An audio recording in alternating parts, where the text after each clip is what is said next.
안녕하세요. 해외 증시 소셜 플랫폼 피케조입니다.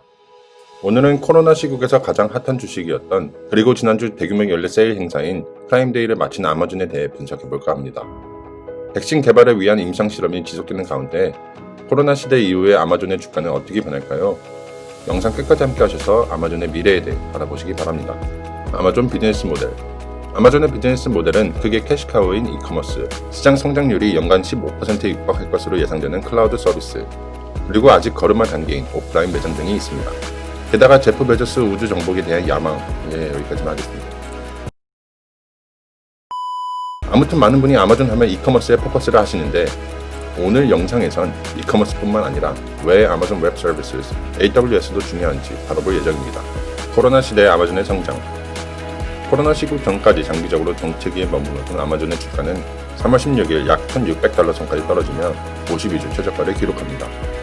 하지만 곧바로 반등에 성공하며 10월 19일 현재는 약 3,200달러 선에서 거래되고 있습니다. 아마존 주가의 성장을 이끈 원동력은 무엇보다 미국 내 약 1억 4천만 명이나 되는 프라임 회원들이었습니다. 프라임 회원들의 소비와 일반 유저들의 언택트 쇼핑이 증가하며 최근 2분기 매출이 작년 동기 대비 약 42%나 상승했습니다. 참고로 2019년 성장률은 18% 정도였지요. 아마존이 앞으로 더 기대되는 이유. 아마존의 내면을 들여다보면 앞으로도 성장을 지속할 원동력들이 보입니다. 첫 번째, 아마존 AWS의 저력. AWS는 아마존에서 개발한 클라우드 서비스입니다.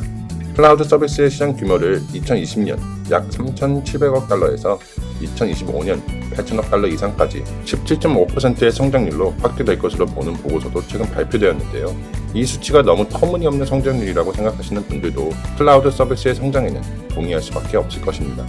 그리고 이 어마어마한 잠재력을 가진 시장에서 AWS의 클라우드 서비스의 비전 달성도 및 서비스 품질이 가지는 위치는 단연코 1등입니다.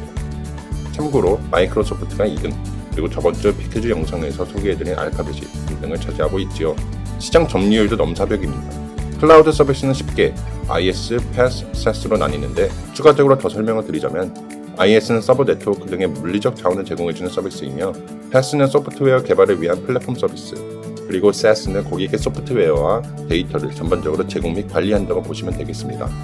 가트너의 보고서에 따르면 아마존은 2019년 기준 IS와 PaaS 클라우드 서비스 시장에서의 타의 추정을 불허하는 50%에 육박하는 마켓 점유율을 자랑하고 있습니다.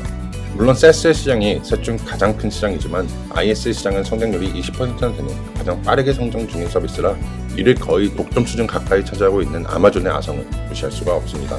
여기에 더해 또 한 가지 주목해야 할 점은 서비스 품질에 있어 네트워크가 중요한 클라우드 서비스에서 아마존이 확고한 입지를 선점하였다는 것이죠.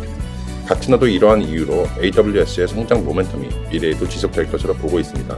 실제로 아마존도 노력을 계속하고 있습니다. 현재 24개 지역에서 77개의 가용 영역을 커버 중인 AWS는 이미 두 번째로 큰 클라우드 서비스 업체보다 2배나 넓은 지역을 커버할 수 있는데 여기에 더해 향후 3개 지역을 또 추가한다고 발표까지 하였습니다. 정말 얼마나 해먹으려고. 아마존이 이렇게 AWS에 투자하는 이유는 AWS가 아마존에서 차지하는 입지를 보시면 이해할 수 있습니다. 일단 AWS의 매출은 아마존의 전체 매출에서 12%를 차지합니다. 이 숫자만 보면 조금 아쉬운 거 아니냐 하실 수 있습니다. 하지만 지난 분기 AWS의 영업이익은 약 34억 달러에 달했는데 아마존 전체 영업이익 58억 달러에 비교하면 거의 57%에 달하는 비율을 자랑합니다. 두 번째, 악질 고용주 이미지 개선.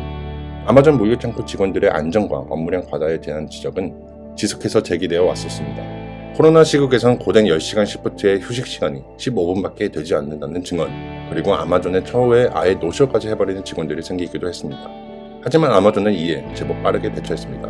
지난 7월 30일 발표된 2분기 실적 발표에서 제프 베조스는 직원들의 복지를 집중적으로 강조한 모습을 보였습니다. 실제로 실적 발표 바로 하단에 직원들에 대한 처우 개선을 강조하며 약 40억 달러, 한화 4조 원 이상 가량은 아마존 직원들의 안전장치, 시설관리, 혜택 등에 투자했다는 내용을 발표하였지요. 세 번째, 이와 같은 맥락에서 아마존은 정치적 리스크가 상대적으로 적다고 볼 수 있습니다. 미국과 유럽 정부는 IT 기업 규제를 위한 움직임을 지속해왔죠. 특히 미국에선 2019년 2월 FTC가 테크 대기업 반독점 조사 TF를 구성한 것을 시작으로 2019년 7월 페이스북이 사상 최대의 50억 달러의 과징금 명령을 받고 2020년 9월엔 트럼프 행정부가 알파벳의 반독점 소송까지 준비한다는 뉴스까지 있었습니다. 게다가 대선을 앞두고 공화당의 도전장을 내밀고 있는 민주당 후보들도 테크 회사들에 대한 반독점 정책을 내세웠지요. 하지만 과연 정치인들이 월마트에 이어 미국에서 두 번째로 많은 직원을 고용하는 회사가 된, 그리고 다른 대형 테크 회사들보다 5배가 훨씬 넘는 직원을 고용하고도 이젠 직원 복지까지 챙기는 회사 이미지까지 구축하고 있는 아마존을 쉽사리 공격할 수 있을까요? 실제로 아마존은 다른 테크 회사들보다 상대적으로 정치적 리스크가 적다고 평가받고 있기도 합니다. 결론: 독보적인 클라우드 서비스와 이커머스에서의 위치, 상대적으로 낮은 정치적 리스크, 이에 더해 매일매일 새롭게 개발되는 기술들까지 아마존의 미래는 정말 창창하다 볼 수 있습니다. 물론 PE가 영상 제작 시점 125대로 다른 테크주와 비교했을 때 상대적으로 높은 건 사실입니다. 그러나 많은 사람이 사랑하고 비전을 보고 투자하는 테슬라의 PE가 1000 이상인 것을 고려한다면 절대 뒤처지지 않는 비전과 기술력, 그리고 제프 베조스의 경영 능력을 갖춘 아마존을 포트폴리오에서 배제할 이유는 절대 없는 것 같습니다. 이상 여러분의 해외 증시 소셜 플랫폼 피크주였습니다. 그럼 다음 주도 월요일 저녁 좋은 영상으로 찾아뵙겠습니다. 감사합니다.